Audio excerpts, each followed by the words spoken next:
Assalamualaikum warahmatullahi wabarakatuh. Selamat siang pemirsa podcast SMA 1 Demak. Kembali lagi di ngobrol siang hari ini, selalu aktual, akurat dan berkarakter. Kali ini kita ditemani oleh tokoh yang luar biasa, yang tidak asing lagi di wajah para santri Demak. Kita perkenalkan dulu Mas Yazin. Siap. Mas Yazin atau Kang saya ngambilnya. Kalau santri ini identik dengan Kang. Kang. Kita Kang ya. Kang Zain. Assalamualaikum Kang Yazin. Waalaikumsalam warahmatullahi wabarakatuh. Selamat siang Kang Yazin. Selamat siang Mas Rozak. Nggih, sehat ya? Alhamdulillah bikhair. Alhamdulillah. Ini pemirsa podcast SMA 1 Demak. Kali ini kita di acara ngobrol siang. Kita ngobrol-ngobrol dengan seorang santri yang kebetulan hari ini diberikan amanah duduk di legislatif. Kang Yazin ya? Ya. Legislatif di Kabupaten Demak, kebetulan dikasih amanah wakil ketua DPRD Kabupaten Demak. Untuk itu kita akan lebih lanjut ngobrol-ngobrol dengan Kang Yazin. Kang Yazin, apa bisa diceritakan sejarah bagaimana menjadi seorang santri? Oh ya. Awal-awalnya. Ya. Sebelumnya terima kasih kami sampaikan kepada SMA 1 Negeri Demak yang dengan luar biasa kreativitasnya hari ini mampu membangun sebuah ruang publik baru bernama Podcast SMA 1. Ini mudah-mudahan bisa dicontoh ke lembaga pendidikan yang lain. Yeah. Terima kasih juga host Mas Rozak dan para dewan guru yang ada di sini. Pertama adalah saya ingin bercerita sejenak mengenai bagaimana nikmatnya menjadi seorang santri. Yeah. Ini sangat nikmat Pak Rozak. Jadi sisi lain bahwa seorang santri memiliki tanggung jawab ya di bidang keilmuan. Tetapi gelar santri bagi saya sampai hari ini adalah gelar tertinggi. Artinya dimanapun kita dan posisi apa hari ini yang kita pegang, tetapi gelar santri. Backgroundnya tetap santri ya? Tetap santri. Jadi tidak bisa mantan santri ya? Tidak ada mantan santri. Ya itu adalah sebuah hal yang sangat luar biasa sekali. Ya. Kalau boleh tahu riwayat dulu nyantrinya di mana, biar pemirsa podcast itu tahu jejak rekam kesantriannya Kang Yazin ini. Ya, saya waktu masuk di pendidikan madrasah sanawiyah ikut nyantri di Pondok Pesantren Nurul Islam Tawalang, pondok satu kampung di bawah asuhan Al Mukarram Al Maghfurlah Kiai Ahmad Ridwan Muslim. Kemudian kita berlanjut ke Demak. Kita juga nyantri di Al-Ma'had At-Taslim. Ya. Pak Nurul Huda. Ya. Al-Masyayikh Kiai Nurul Huda MA. Ya. Alhamdulillah kurang lebih dari 6 tahun kita bisa bercengkrama dengan berbagai kegiatan keagamaan, kajian-kajian usul fikih, ilmu hadis dan lain sebagainya. Ya. Itu bagian dari sebuah membangun karakter keilmuan keagamaan. Ya. Nah, jadi santrinya ini berarti sejak kecil ya? Sejak kecil. Karena memang kita itu di Kabupaten Demak, madrasah diniyah ini tidak bisa ditinggalkan oleh masyarakat Demak ya? Betul Mas. Jadi ini memang salah satu ikon Demak kenapa menjadi sebuah kota wali. Ini memang daya dukungnya adalah spirit legend of pesantren. Gitu loh. Jadi kalau kita bicara santri hari ini ya memang pesantren. Dan saya katakan banyak orang-orang besar pemimpin republik ini yang menjadi seorang tokoh dan pemimpin lahir dari sebuah karya pesantren. Dari karya pesantren ya. Oh. Bahkan kalau boleh diceritakan pada waktu jadi seorang santri, apa yang menjadi pengalaman menariknya? Pengalaman santri yang menarik itu saya kira ya mengaji. Kebersamaannya. Kebersamaannya. Jadi di luar fungsi sebagai fungsi ta'lim dan mudarrisah, itu adalah fungsi kebersamaan, yaitu ro'an, gotong royong, bersihin WC bareng-bareng, ya kan? Tanpa ada rasa paksaan atau nggak ada. Iya ya. Nikmat saja Mas. Ikhlas itu ya. Ikhlas. Nah, habis itu masak bareng, ngepung IN bareng, ambengan bareng. Nah, iya kan? Iya. Padahal kalau kita lihat mungkin salah satu teman ada yang belum mandi, belum apa, tapi enak aja. Nah. Itulah ruang santri gitu. Iya. kultur dan budaya kebersamaannya ini membangun karakter kita. Iya. Kira-kira begitu. Jadi sampai dibangun itu tetap ya aktivitas mengaji ya jalan, aktivitas Masih. kerja bakti ya. Masih. Roan ya kalau Roan, misalnya roan, ya kan? Kalau kerja bakti kan identik dengan onta roan kan. Itu kerja bahasa apa, umum. ya. Tapi kalau pondok bahasa pesantren. pondok pesantren kan roan, kerja Iya. bakti. Kalau nggak ikut roan ditakzir ya kan? Ya, takzir. Takzir suruh baca Yasin 40 kali Iya. di tengah pondok atau di apa kan gitu. Berarti itu bahasanya pendidikan karakter sebenarnya ya. Karakter, Mas. Justru Karakter. sebelum ada narasi pendidikan karakter di Indonesia, berarti Pesantren sudah mendahului. Sudah mendahului. Sudah ya? mendahului.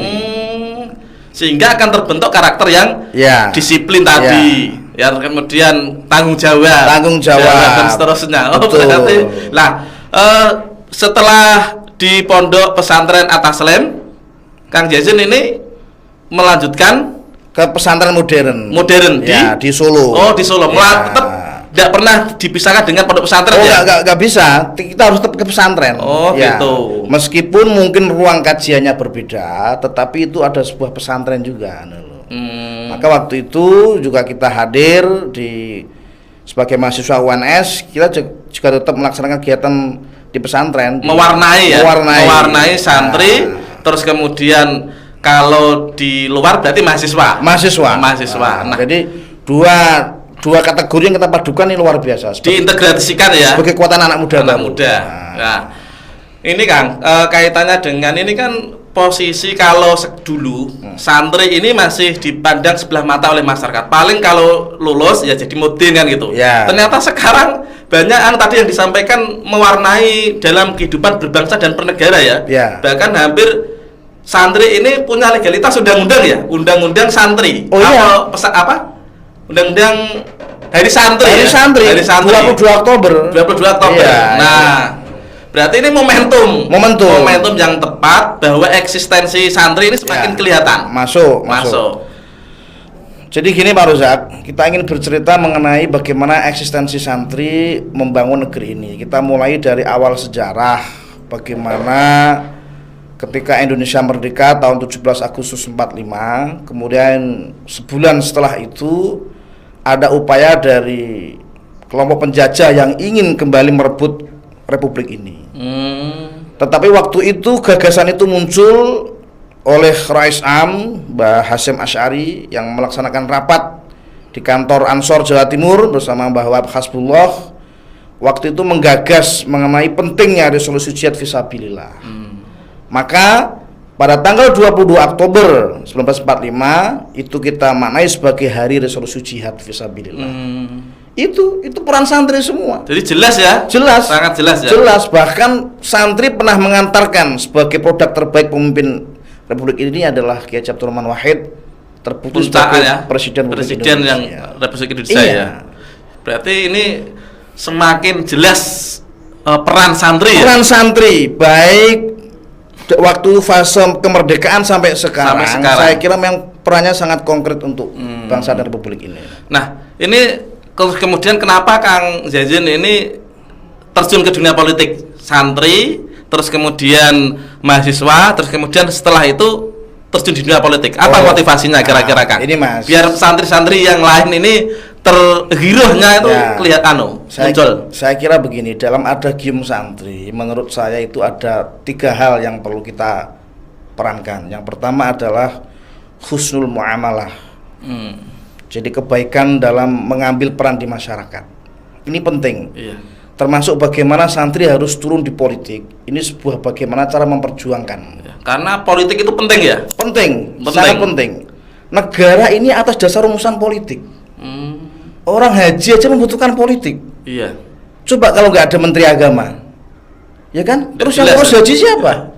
Itu kan artinya produk politik. Iya. Politik menjadi salah satu alat metamorfose pemerintah, menjadi alat sebagai tujuan demokrasi, maka dibutuhlah ini peran politik yang nyata. Sekali lagi, dalam fungsi husnul muamalah, saya kira ini santri sangat faktual hari ini bagaimanapun. Dan saya bisa katakan, hari ini orang-orang yang lulusan pesantren ketika dia menjalani sebuah kehidupan sosial masyarakat, paling tidak dia akan menjadi pemimpin di wilayahnya mereka. Di grassroots-nya Grassroots-nya. Baik itu imam masjid takmir Musola, masjid, musola, guru madrasah, ketua majelis taklim dan sebagainya. Itu husnul muamalah. Dan yang kedua adalah husnul musyarakah. Ini bagaimana terbukti bahwa santri terbaik dalam menjalin sebuah ikatan kerjasama. Ini luar biasa. Jadi lahir sebuah kelompok-kelompok yang lahir dari pesantren ini, ketika dia dihadapkan pada sebuah persoalan yang rumit di masyarakat, dia paling cepat mencari solusi. Paling cepat. Iya. Kebutuhan-kebutuhan yang ada di masyarakat ini dibutuhkan kepemimpinan santri yang Jadi dengan butuh cepat, kebijakan yang cepat gitu cepat. ya. Nah, itu lahir dari karakter santri, Mas. Karena sudah terbiasa. Terbiasa husnul musyarakahnya gitu loh. Waktu di pondok pesantrennya gitu Betul ya. sekali gitu loh. Kalau misalkan teman dulu telat kirimannya, ya biasa kan minjemi, atau bahkan sekalipun dia rokoknya habis, dia bisa join sama temannya halo. Jadi tidak ada rasa pakai gitu ya. Itu Dibangun di sana ya. Bagian dari husnul musyarakah. Iya, berarti ini sangat-sangat positif sekali ya. Sangat dampaknya positif. ya. Dan yang terakhir adalah husnul muasyarah. Jadi dia dalam sebagai cermin kehidupan, dia mencerminkan salah satu kualitas percontohan terbaik dalam sisi kehidupan sosial masyarakat. Iya. Ini Kang Jazin, Hari Santri ini terus kemudian banyak sekarang menjadi satu euforia masyarakat Indonesia ya. Nah, terus kemudian di Demak sendiri Kang Jazin, apa yang bisa Kang Jazin, karena saat ini menjadi wakil DPR, apa yang bisa diberikan kepada masyarakat Demak khususnya para santri saat ini? Karena Kang Jazin juga alumni santri dan sekarang masih menjadi santri, tidak mau disebut alumni gitu. Ya, ini apa yang menjadi peran legislatifnya Kang Jazin waktu ini menarik Mas Rozak. Jadi saya sepakat sekali. Jadi jangan sampai ketika hari ini negara dan pemerintah memberikan apresiasi terbaik bagi ruang santri. Jadi artinya jatuhnya atau lahirnya Hari Santri 22 Oktober ini harus kita jadikan sebagai momentum dalam membenahi kualitas kesantrian. Tidak hanya seremonial, mohon maaf ya. Kalau yang sering kita lakukan hari ini kan hanya sebatas upacara atau event-event apa. Tetapi kita harus lebih dari itu. Kualitas sumber daya manusia. Pesantren dari dulu banyak mengajarkan tentang keberagaman pendidikan. Tidak hanya soal kajian-kajian keilmuan kitab kuning, tetapi adalah aktualitasnya. Sholat berjamaah, zikir berjamaah, puasa Senin Kemis, ya kan? Iya. Itu yang Dalail juga. Dalailul khairat kalau perlu kan. Khotmil Quran, ya kan? Kemudian latihan khitobah. Itu adalah bagian dari cara bagaimana hari ini santri harus ikut serta membangun kualitas diri. Betul. Karena ini kita adalah daya saing. Nah, apalagi kalau dalam konteks hari ini saya kembalikan kepada suasana pandemik hari ini, maka peran santri menjadi sangat penting juga. Dan tantangan kita hari ini adalah transformasi digitalisasi. Transformasi teknologi harus kita arahkan menjadi sebuah transformasi sosial kemasyarakatan. Jadi santri sekarang tidak bisa buta terhadap teknologi, Mas Rozak. Santri harus paham dan pakem terhadap pengembangan teknologi. Maka menjadi relevan ketika hari ini negara bangsa ini terkena suatu pandemi yang sangat besar begini. Yang terbaik adalah memadukan transformasi sosial santri di masyarakat, kemudian digabung menjadi satu dalam bentuk transformasi teknologi. Ya kan? Biar biasanya santri itu tidak gaptek ya ke pesantren ya. Betul sekali. Iya, karena dulu itu barangkali pesantren itu nomor 2 ya. Iya. Daripada pendidikan umum. Iya. Jadi maka hari ini kalau kita bisa lihat banyak lulusan para doktor-doktor dan para lulusan ternama hari ini di bidang sains pendidikan itu juga banyak santri sekarang. Banyak santri. Karena memang sekarang hari ini santri tidak gagal teknologi. Tidak mau kalah. Mau kalah. Dari sisi kualitas. Betul.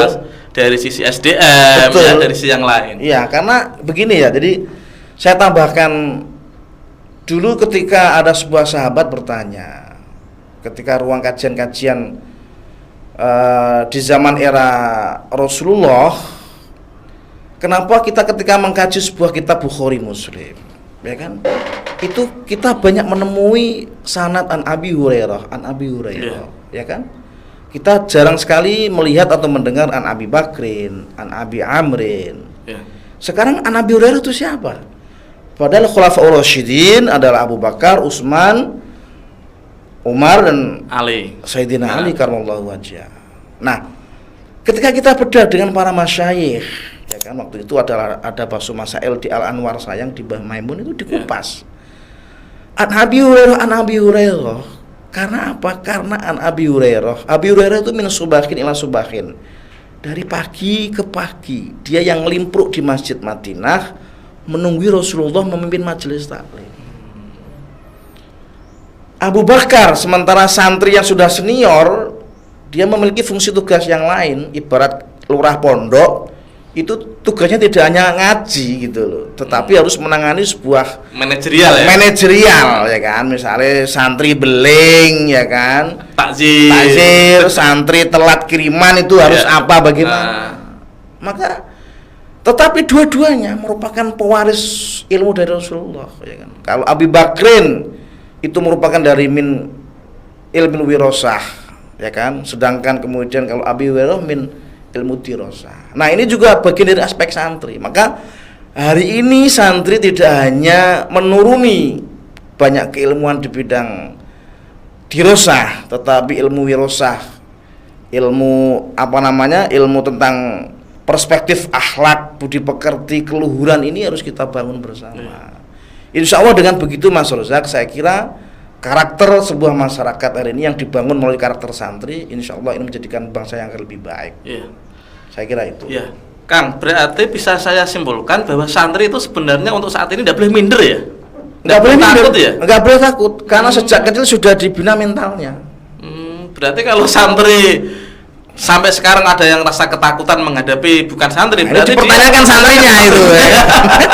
Jangan-jangan santrinya bukan santri ini, pondok pesantren, bukan santri mukim ya kan. Nah, jadi dia hanya datang pulang lagi, datang pulang lagi. Kan ada juga ya. Iya. Ada yang ngekos banyak. Secara keilmuan dia dapat. Tetapi secara karakter dia belum mampu membangun sebuah seorang santri seperti apa. Berarti idealnya santri itu harus bermukim ya? Bermukim, berkolaborasi dengan teman-teman yang lain ya, santri-santri yang lain ya. Iya. Kan ada yang hanya ngaji pulang, yang rumahnya dekat dan seterusnya kan gitu ya. Iya. Tapi memang untuk karakterisasi lebih tepat ketika bermukim. Betul. Atau kalau dalam meminjam bahasa Gus Yusuf itu kan istilahnya begini ya. Seorang santri kalau belum mampu memaknai al-muhafazatu ala qadimi sholih wal akhdhu bil jadidil aslah, itu belum santri. Dipertanyakan. Iya. Sekarang soalnya banyak yang ngaku santri. Disuruh tahlil enggak bisa. Apalagi doa ya kan.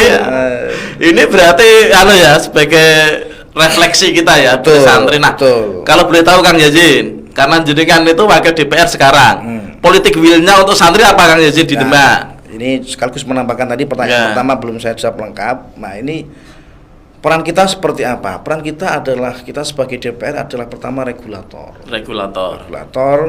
Hari ini kita lagi berjuang di parlemen bagaimana peraturan daerah bidang pesantren ini harus hadir, ya kan? Dan hari ini DPR bersama Bupati lagi menyusun tentang RPJMD. Nah, mudah-mudahan di dalam isi RPJMD tersebut tertuang naskah supporting Pemda terhadap pengembangan pesantren dan madrasah diniyah. Karena itu penting sekali. Iya.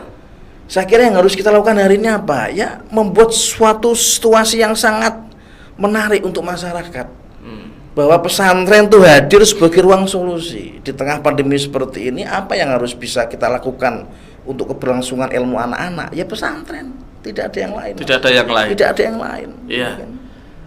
Jadi memang kalau seorang profesi apapun, kalau lahirnya dari santri itu enak kan ya? Enak. Dan satu kata Mas Rozak, santri itu apa? Sederhana. Tidak punya obsesi yang terlalu tinggi. Tidak ada. Iya. Dia selalu memiliki rasa optimis. Jadi bukan ambisi. Saya seringkali mengatakan optimis dengan ambisi berbeda. Bedanya di mana kan? Optimis itu lahir dari sebuah keyakinan. Tetapi kalau ambisi itu lahir dari sebuah keinginan. Maka santri harus optimis. Lah outputnya antara keinginan dan kebutuhan apa Kang? Berbeda. Dalam sebuah output kepemimpinan, orang kalau optimis itu akan selalu menghasilkan kekuatan yang luar biasa dalam merangkai sebuah kebutuhan. manajerialisasi gitu kan. Karena tadi mengacu pada santri. Karena santri tetap punya bekal ya. Betul. Jadi ini boleh, ini tidak. Ini boleh, tidak. Ini halal, ini haram, ini subhat. Nah, ini baik, tetapi ini lebih baik. Subhat kalau bisa dihindari. Ya. Karena punya ilmu santri. Beda kalau tidak punya ilmu santri ya. Ilmu santri kemudian dicampur dengan politik. Jadinya ya makolah ini baik, ini lebih baik. Jadi bisa bukan salah dan benar. Ya. Bukan salah dan benar ya. Politik akan selalu bicara opsi ini baik, ini lebih baik. Ini jauh lebih baik. Ya. Kira-kira begitu. Jadi ketika santri itu sudah masuk ke ranah segala profesi kehidupan kita, iya. maka enak ya kehidupan berbangsa dan bernegara ini. Loh, karena miniatur bangsa negara itu pesantren. Pesantren ya, ada semua ya. Semuanya ada. Tadi yang saya katakan musyarakah, muamalah, perbedaan pendapat, muasyarah, perbedaan pendapat selesaikan dengan dengan apa nama bahsul masail. Tahu berarti tahu. Ya.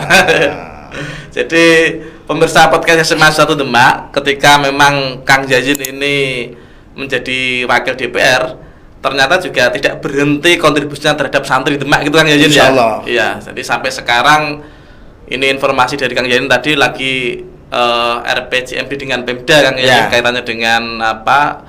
Mudah-mudahan kita berharap Kang Jazin ini selalu politik willnya jelas Kang. Kadang kalau ada loh Kang santri yang setelah duduk di eksekutif atau di legislatif lupa Kang. Oh, itu harus ditarik sertifikat santrinya. Jangan-jangan nggak punya KTA santri Kang. Kalau hari ini lagi rame soal viral sertifikat vaksin, ya kira-kira kalau momentum hari santri, saya kira memang kita harus wajib menerbitkan sertifikat santri. Biar jelas gitu. Biar jelas ya kan. Kang Yayat punya kartu santri. Ya harus punya. Harus punya. Kalau nggak punya nggak usah di DPR gitu. Bisa jadi besok kalau Sarah jadi DPR harus punya kartu santri. Ya cocok gitu. Ya, ini karena kita rumuskan itu. Iya kita rumuskan itu harusnya gitu. Biar outputnya jelas. Ya. Berbasis pada kesantrian. Karena Demak ini loh, Kang Yazin, kota wali loh. Kota wali kalau kemudian bicara santri sangat linear sekali Kang, antara santri dengan kota santri. Ya. Jadi menjadi ikon, karena Demak ini juga sejarahnya kan sebagai pusat peradaban Nusantara saat itu Kang ya. Betul. Nah, barangkali Kang Yayan bisa disampaikan kepada pesan-pesan kepada santri kita di Demak khususnya, barangkali biar tambah semangat untuk nyantrinya di pondok pesantren Kang Yayan. Ya. Jadi terima kasih Mas Rozak. Ini memang ajakan saya kepada para adik-adik semua dan wabil khusus para orang tua santri. Jadi hari ini yang terbaik yang kita lakukan adalah pesantren. Jadi fungsi pesantren dari awal sampai hari ini tidak akan hilang relevansinya. Baik dari segi fungsi keilmuan, tata kelola, perilaku, akhlakul karimah, hingga menuai hidup keberkahan. Orang-orang yang lahir dari pesantren rata-rata ruang hidupnya adalah penuh keberkahan. Maka sekali lagi kembali kepada filosofi nilai-nilai dasar ketauhidan, maka hari ini adalah tidak ada cara lain, kita harus memperkuat lagi fungsi pesantren. Di situ banyak diajarkan fungsi keberagaman pendidikan. Jadi mulai dari ulumul hadis, fikih, kemudian akhlak, itu luar biasa sekali. Yang tidak pernah ditemui orang-orang yang tidak pernah masuk di pesantren. Dan sejak kecil, lo bayangin Mas Rozak, ada anak 9 tahun, 14 tahun sudah khutmil Quran. Itu kalau nggak pesantren nggak bisa. Nggak mungkin ya? Nggak mungkin. Maka hari ini saya merasa sangat bahagia dan bangga selaku orang Demak yang hari ini tingkat tingkat kecintaan masyarakat terhadap pesantren masih tinggi. Maka kecintaan ini harus didukung dengan wujud nyata. Saya sebagai pelaku pemerintah ikut mendorong situasi iklim yang terbaik untuk pesantren di Demak seperti apa? Support. Coba kalau kita lihat dari ini misalkan pandemi 2 tahun, kemudian pendidikan dimanapun sistem daring, artinya tetap itu masuk pembelajaran, tetapi kan mesti kurang maksimal, kita akui kan. Maka menjadi penyempurna dari sebuah pendidikan hari ini apa ya? Pesantren. Jadi di situ adalah ruang antara epistemologi lah, ruang zahir dan batin. Penggodokan orang itu ketemu di pesantren. Orang bisa bangun jam 3 malam, tahajud bareng, pagi duha, Senin Kemis, ya kan? Ada yang dalail, khotmil Quran. Itu kalau kita temukan di rumah-rumah kita pribadi nggak mungkin seperti itu kan. Maka hari ini Indonesia bisa mencapai titik negara yang baik, negara yang baldatun thayyibatun wa rabbun ghafur, syaratnya satu. Pesantren harus membumi di republik ini. Di bumi Nusantara ini. Di bumi Nusantara ini. Kang, terakhir ini Kang, dengar ini Kang, saya dengar ini data yang ada di pesantren Demak. Ini dengar ada banyak yang sudah masuk BLK Kang ya? Iya. Apa korelasi antara BLK masuk di pesantren Kang? Nah ini juga luar biasa, ini termasuk juga gagasan kita bersama teman-teman legislator dan Mas Fathan di Jakarta.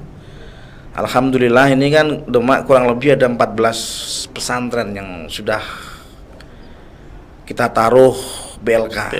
Ya, memang itu sebuah gagasan yang luar biasa. Waktu itu adalah Menteri kita Pak Hanif Takhiri menggagas dengan Presiden. Ini bagaimana lulusan pesantren ketika dia lahir menjalani kehidupan baru di sosial masyarakat, itu dia tidak memiliki keterampilan apa-apa. Makanya tadi saya bilang dipandang sebelah mata. Iya. Jadi selain kebutuhan yang bersifat keilmuan, hari ini masyarakat juga butuh seorang santri yang ahli di bidang keterampilan. Maka disitulah kemudian muncul gagasan dan ide baru, pesantren harus dibangun sebuah balai latihan kerja yang bagus, berbasis pada pesantren. Iya, namanya aja BLK komunitas. Jadi ruang lingkupnya ya di pesantren itu. Itu macam-macam. Sasaran utamanya pesantren. Masyarakat boleh ikut. Tapi sasaran utamanya tetap santri ya. Tetap santri. Bila diperlukan masyarakat di sekeliling boleh ikut, memperkuat. Dan ini juga banyak kejuruan, tidak hanya otomotif saja. Saya lihat di 14 ini udah macam-macam, ada kelautan, ada pertanian. Sesuai dengan bidang masing-masing yang diambil oleh santri tadi ya. Iya. Nah, kira-kira ini berarti secara tidak langsung juga tadi ya menambah kompetensi santri ya. Ya. Jadi tadi saya sampaikan ketika santri ini nanti barangkali dia tidak bisa melanjutkan ke perguruan tinggi atau kuliah, ya, maka sudah siap pakai. Betul Mas Ruslan. Nah, karena siap pakai, karena santri maka kita akan misalnya ke otomotif kan ya, lebih mantep. Lebih ahli karena bekalnya sudah ada. Ya, dia berdoa dulu mestinya. Ya. Bismillahirrahmanirrahim. Berbeda dengan orang yang tidak lulusan pesantren kan. Berbeda dengan orang yang bukan santri. Iya, bukan santri. Karena dia baca bismillah. Dengan baca bismillah karena ada barokahnya. Iya. Karena kualitas hasilnya lebih baik dan seterusnya. Menambahkan Mas Uzak sedikit, ini memang itu juga bagi saya ini sebuah tantangan zaman. Jadi sekarang kita bicara beginilah, kira-kira output dari pesantren selama ini apa? Itu kan sebuah ruang-ruang pendidik. Orang yang lahir dari pesantren rata-rata dia menjadi pemimpin majelis taklim, menjadi ulama di situ, ulama lokalistik, ya kan? Menjadi imam masjid, bangun pondok kembali. Tetapi ruang-ruang yang belum ada di masyarakat ini harus diisi oleh para santri. Apa itu? Ya ruang-ruang tentang pengembangan sumber daya manusia, life skill. Kita butuh santri yang ahli di bidang otomotif. Nah, maka ketika pesantren ada BLK, disitulah fungsi dan perannya. Kita butuh santri yang ahli bahasa. Ada. Dari mulai bahasa Inggris, kemudian Mandarin sampai bahasa yang lain, ya, ada di situ. Ketika nanti suatu saat dia dipaksa pasar, orang minder ya. Dan artinya santri sudah pinter untuk memainkan bahasa di luar bahasa Arab kira-kira. Iya, kalau bahasa Arab ya sudah makamnya sehari-harinya ya. Kalau bahasa yang lain kan tentunya agak asing kan ya. Nah. Yang jelas jangan bahasa isyarat. BLK bahasa isyarat. Karena nggak ada kejuruannya tuh kalau bahasa isyarat itu Pak Rosa gitu. Jadi ini artinya eksistensi pesantren, santri ini semakin kesini semakin kan ya, tidak minder. Terus kemudian bahkan ini juga santri saya dengar juga banyak yang di fakultas umum ya, eksak ya, kedokteran dan seterusnya gitu kan ya. Ya. Itu yang barangkali ada closing statement Kang? Ada. Yang bisa disampaikan ke para pemirsa podcast Ya. SMA 1 Demak. Terima kasih sekali lagi para masyarakat pendengar podcast SMA 1 Demak. Jadi saya berharap bahwa legalitas dan esensi dari sebuah nama santri tidak hanya besar secara kata, tetapi santri adalah santri. Menjadi harapan bangsa dan masyarakat, santri adalah seseorang yang sekali lagi dalam segi tatanan keilmuan mereka mampu untuk menjalankan segalanya. Dari tatanan kehidupan masyarakat, dia juga mampu menjadi pemimpin di masyarakat. Jadi jangan sampai orang kemudian hanya 5 menit, 1 hari, 1 minggu, 1 bulan di pesantren, dia dengan bangga sudah mengatakan sebuah gelar santri, tetapi faktualnya tidak bisa membangun apa-apa. Sekali lagi, santri cukup besar dalam membuat tanggung jawab. Maka saya sampaikan kepada para adik-adik, para calon santriwan santriwati, tidak ada kata lain, tugas kalian adalah belajar dan belajar. Maka sesuai dengan Iqra, waktu itu wahyu Rasulullah pertama adalah suruh membaca Iqra ya Muhammad.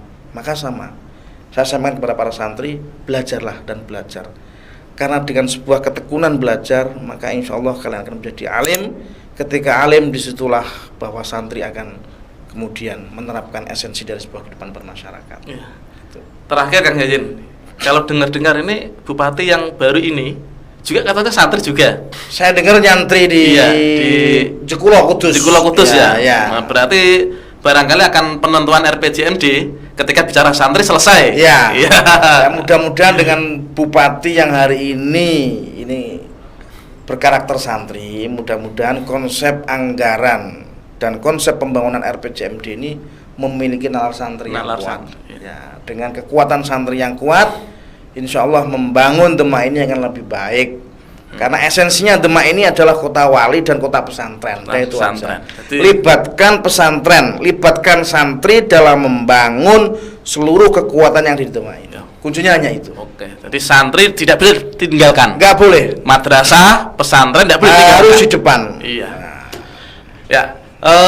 Terima kasih atas ngobrol-ngobrol siang. Terima kasih Mas Ustaz hari ini kepada Kang Jazin yang saat ini jadi wakil DPR Kabupaten Demak dari fraksi Partai Kebangkitan Bangsa, Kang Jazin, atas hadirnya di ngobrol siang di podcast SMA 1 Demak. Kurang lebihnya mohon maaf, sampai ketemu nanti pada edisi berikutnya. Mudah-mudahan kita selalu diberikan kesehatan di masa pandemi ini, selalu aktual, akurat dan berkarakter. Wassalamualaikum warahmatullahi wabarakatuh. Waalaikumsalam warahmatullahi wabarakatuh.